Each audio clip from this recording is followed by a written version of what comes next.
waving foreign flags viciously attacked ICE and Border Patrol agents as well as Los Angeles police officers. These criminals injured police, threw rocks at police cars and officers, burned vehicles, shut down freeways, and lobbed Molotov cocktails, all because the Trump administration was removing violent criminal illegal aliens from the city. These attacks were aimed not just at law enforcement, but at American culture and society itself. Rioters burned American flags, chanted "Death to ICE," and spray-painted anti-American slogans on buildings. But President Trump will never allow mob rule to prevail in America. The most basic duty of government is to preserve law and order, and this administration embraces that sacred responsibility. Democrats like Governor Gavin Newsom and Mayor Karen Bass shamefully failed to meet their sworn obligations to their citizens. They didn't have the courage to do the right thing and protect law-abiding Californians from rioters. That's why President Trump deployed the National Guard and mobilized Marines to end the chaos and restore law and order. The mob violence is being stomped out. The criminals responsible will be swiftly brought to justice, and the Trump administration's operations to arrest illegal aliens are continuing unabated. When the initial immigration enforcement actions took place on June 6th, Mayor Bass took to social media to say she was deeply angered by what has taken place. Mayor Bass then embarked on one of the most outrageous campaign of lies this country has ever seen from an elected official, blaming President Trump and brave law enforcement officers for the violence. She accused heroic American immigration and customs enforcement officers targeting illegal alien murderers, rapists, and pedophiles of, quote, sowing terror in communities and disrupting basic principles of safety in our city. Around the same time, Governor Newsom claimed that immigration enforcement actions were causing chaos. That's how radical Democrats have become. Their opposition to President Trump has forced them to side with illegal alien criminals in their communities and violent rioters and looters over law enforcement officers who are just doing their jobs. Mayor Bass and Governor Newsom fanned the flames and demonized our brave ICE officers. Instead of defending their city and their state, Karen Bass and Gavin Newsom claimed that in order for the riots and the violence to stop, ICE needed to leave and immigration raids must end. In other words, the position of the Democrat Party is that the federal government is not allowed to enforce our laws and to arrest and deport illegal alien criminals. They're attempting to use a violent mob as a weapon against their own constituents to prevent the enforcement of immigration law. This is deeply un-American and morally reprehensible. President Trump received a clear mandate from voters to reverse the illegal invasion ushered in by Joe Biden's open border and to end the lawlessness represented by Karen Bass and Gavin Newsom's California. President Trump promised to carry out the largest mass deportation campaign in American history, and left-wing riots will not deter him in that effort. Sanctuary cities and states will no longer be allowed to shield illegal criminals from deportation. Just take a look at some of the illegal monsters who were taken off the streets in Los Angeles in recent days. A Vietnamese national, a known gang member with a conviction for second-degree murder. A Mexican national with convictions for child molestation who was armed with a dangerous weapon and had previous arrests for robbery and domestic violence. A Filipino national with convictions of rape, assault, burglary, and theft. A Mexican national convicted of statutory rape, narcotics violations, and hit and run. A Nicaraguan national with convictions for domestic violence and hit and run, and a previous arrest for willful cruelty to a child.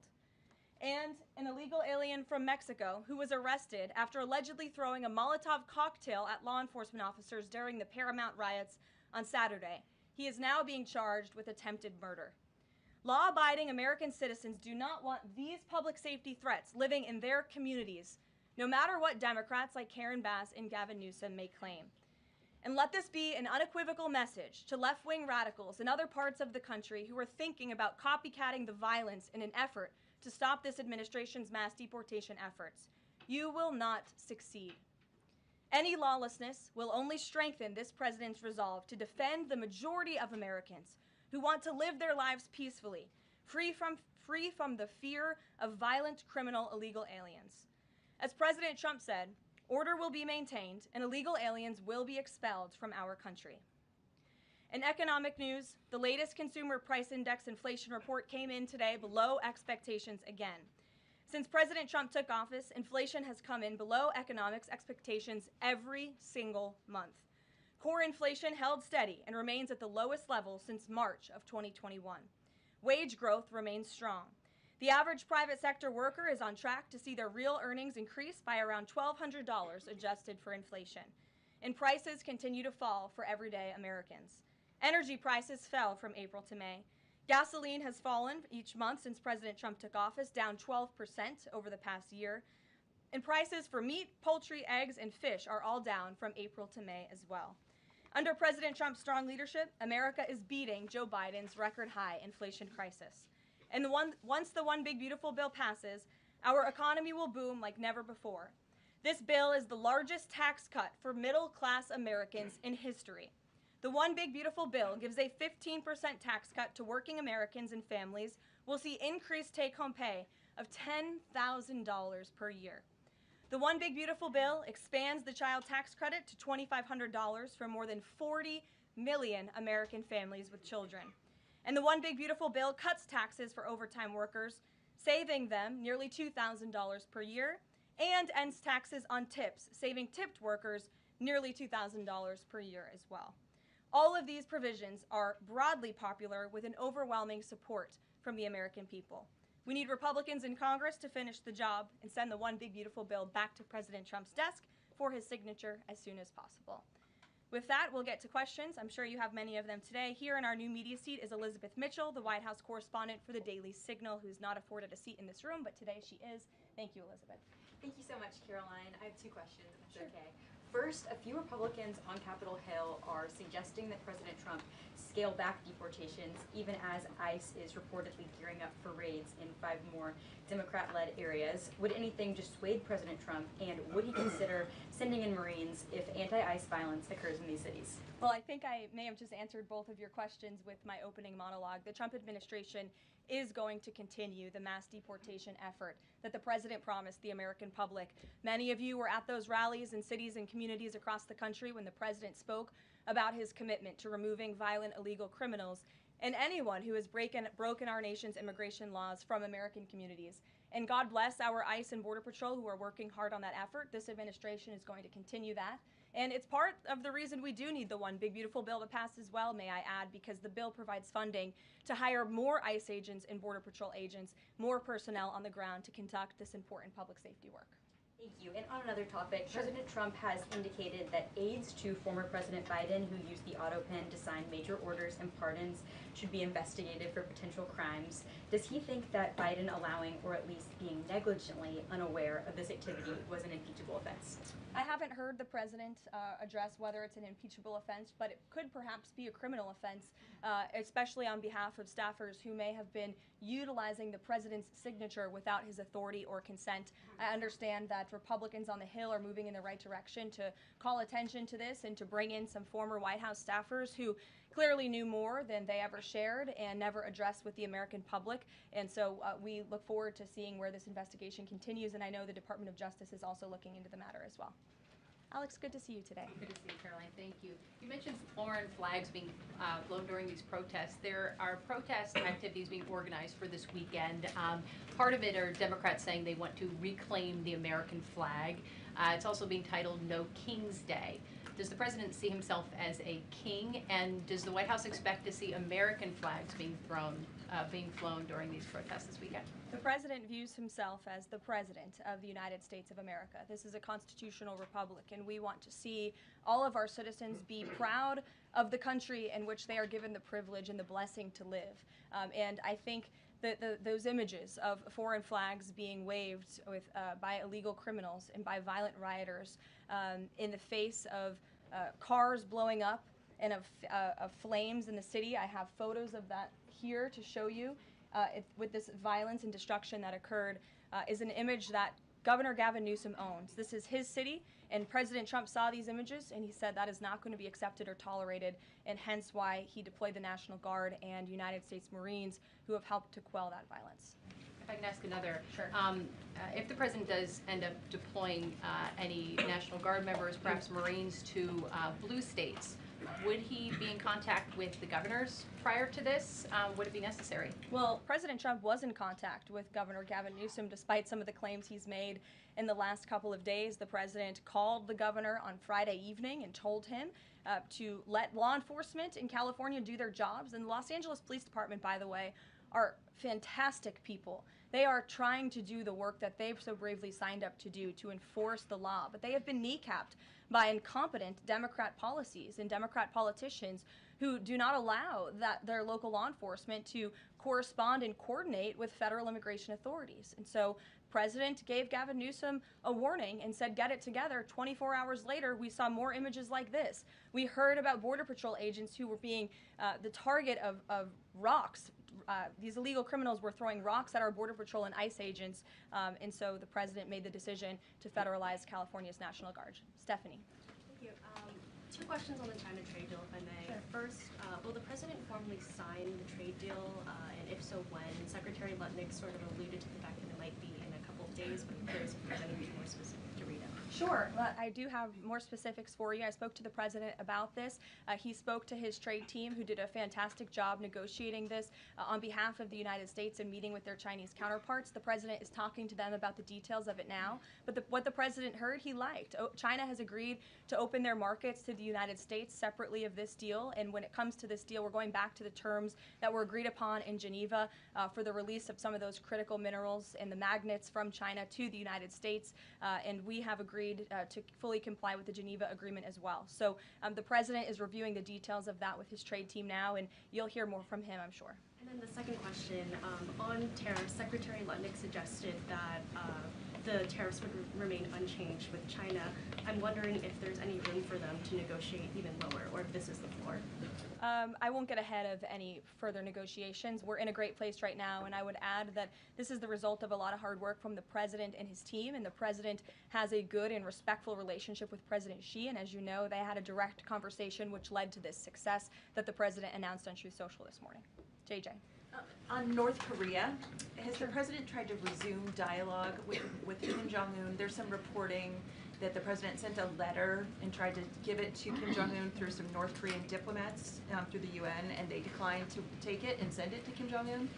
The president remains receptive to correspondence with Kim Jong-un, and he'd like to see the progress that was made at that summit in Singapore, which I know you covered in 2018 during his first term. As for specific correspondence, I'll leave that to the president to answer.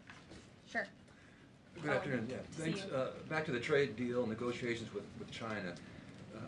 Jimmy Lai, as you know, is a pro-democracy advocate, Catholic, sitting in solitary confinement in Hong Kong as we speak. His family believes he may be close to death.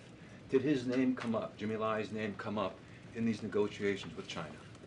Not to my knowledge. I understand the negotiations were very much focused on our trade and economic relationship with China. Does the president believe he can free Jimmy Lai from prison? I'll check with the president. It's certainly an important issue, and I'll get back to you. Thanks, Karoline. The president said yesterday that paid insurrectionists were behind or were involved in the protests in Los Angeles.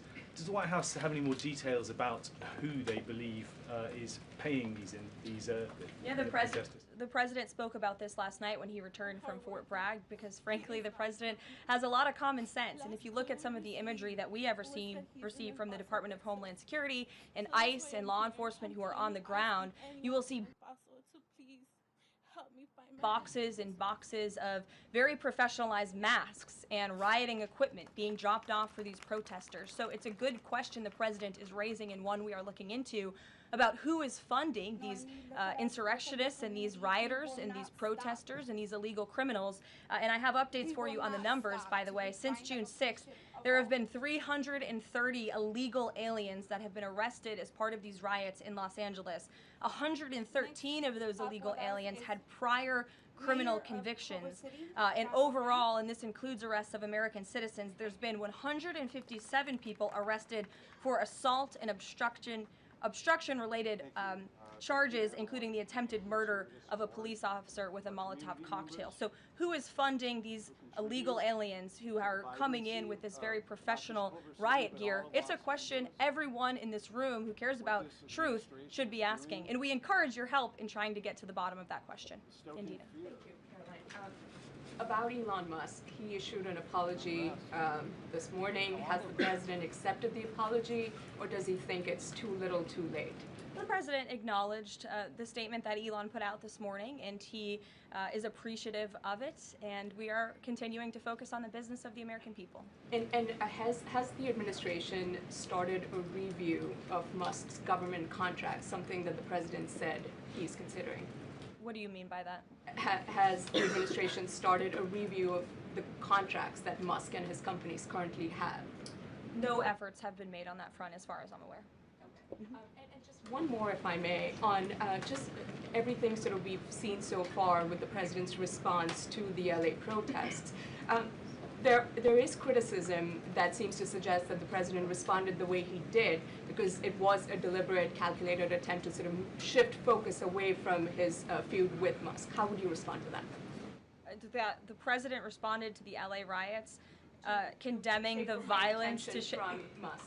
It's an incredibly disingenuous attack. The president saw images of Border Patrol and ICE agents being hailed with rocks and Molotov cocktails. He saw vehicles being burned to the ground with illegal aliens flying foreign flags, and that's what prompted the president to have this response that has clearly worked, because last night in Los Angeles you didn't see many of those images. And I would add the governor and the mayor need to actually do more. I know Gavin Newsom had a big address to the nation last night. I guess he thought that's what it was for maybe his future political ambitions, but he spoke a lot of words. We haven't seen action. California has been a mess for years because of the incompetence of Gavin Newsom, so the president was responding to that only.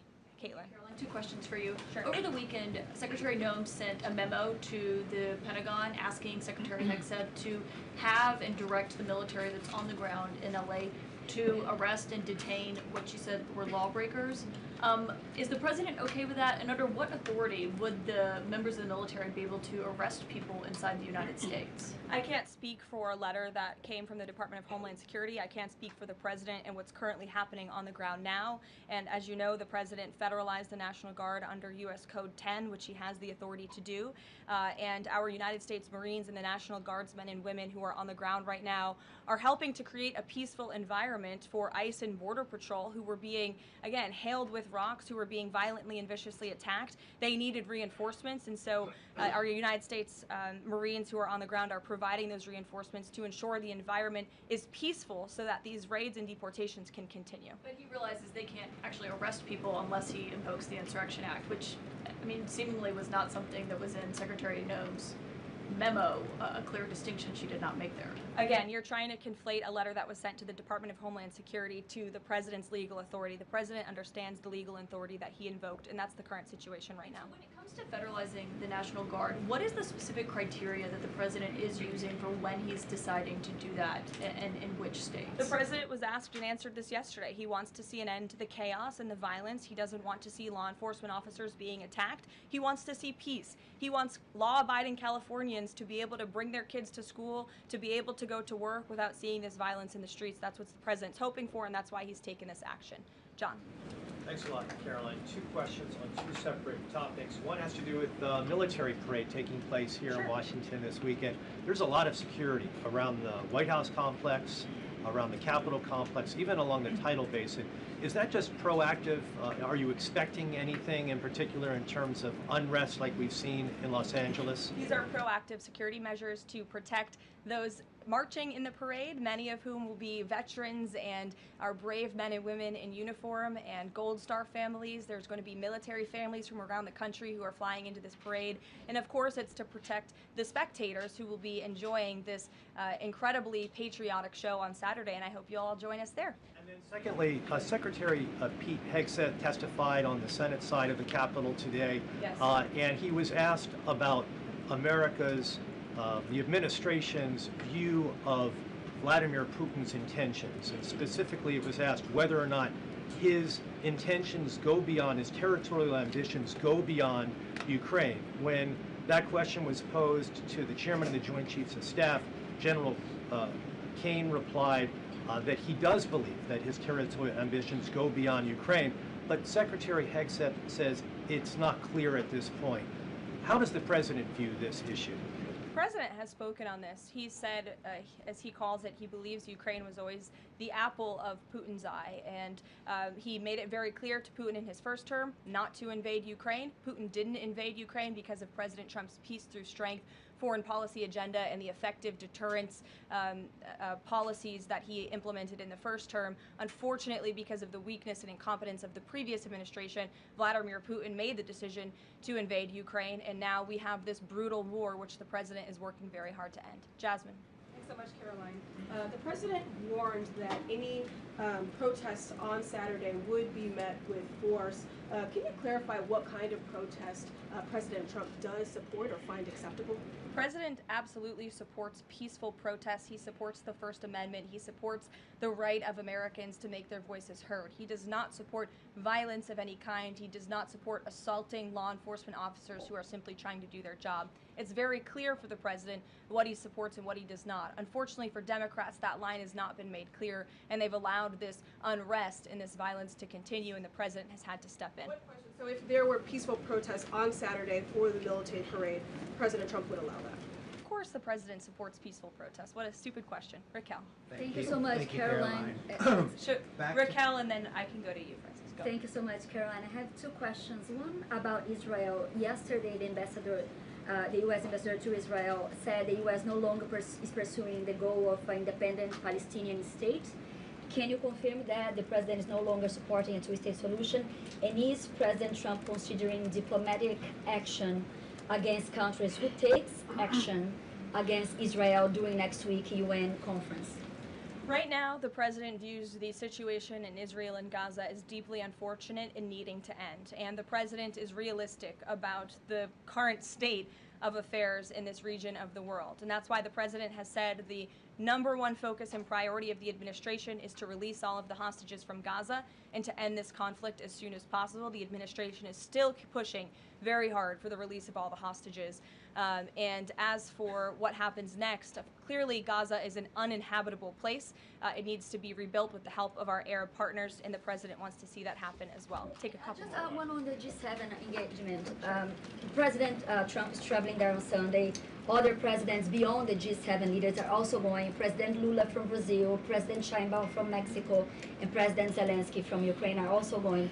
Do you have confirmation if President Trump is meeting any other leaders on the sideline of the G7? Yes. To know about the Lula engagement.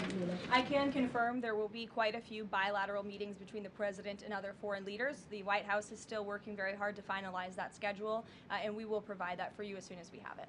Great.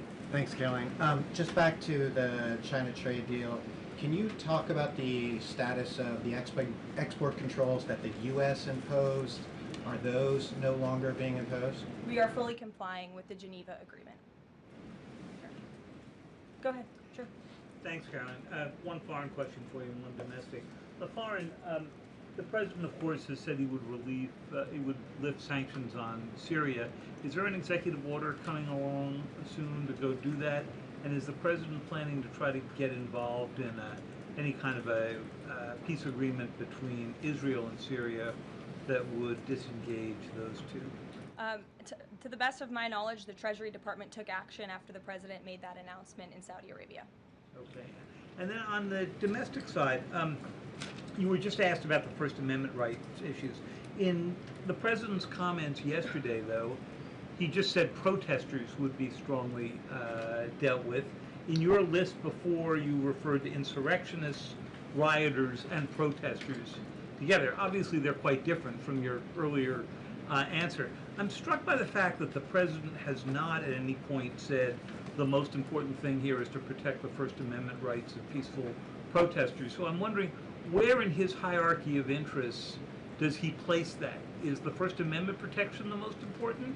Is stopping violence most important? Why is he not out saying all peaceful protesters will be protected? I think two things can be important at the same time, and the president, as I just answered, supports the right of Americans to peacefully protest. He supports the First Amendment, but that is not the majority of the behavior that we have seen taking place in Los Angeles. We have seen mobs of violent rioters and agitators assaulting law enforcement officers, assaulting our federal immigration authorities. And we have seen, as I said, this goes back to what this administration is trying to do and accomplish, and that's enforcing law and order in our nation's communities. And it's removing public safety threats from communities in Los Angeles. You're saying the majority have not been peaceful, the majority have been violent. I just read for you the arrest numbers. We've arrested nearly 400 illegal aliens alone, just illegal aliens who have been arrested in these riots since June 6th, since they began. Thousands of people on the streets. Yeah, and we've had hundreds of people who have assaulted law enforcement officers. Are you saying that that's that's appropriate behavior? No, Are you no, saying I'm not that saying the that at president all. I'm shouldn't just take trying action? to figure out. The Democrat governor and the Democrat mayor of Los Angeles have failed their citizens. And the majority of Americans, the majority of Californians, do not want to see law enforcement officers being assaulted in the streets. And thankfully, the president took action and stepped in to protect our federal law enforcement agents, to protect federal buildings, to protect the federal mission of deporting illegal criminals off of our streets. And that mission will continue every day as far as we're concerned. Thank you, guys.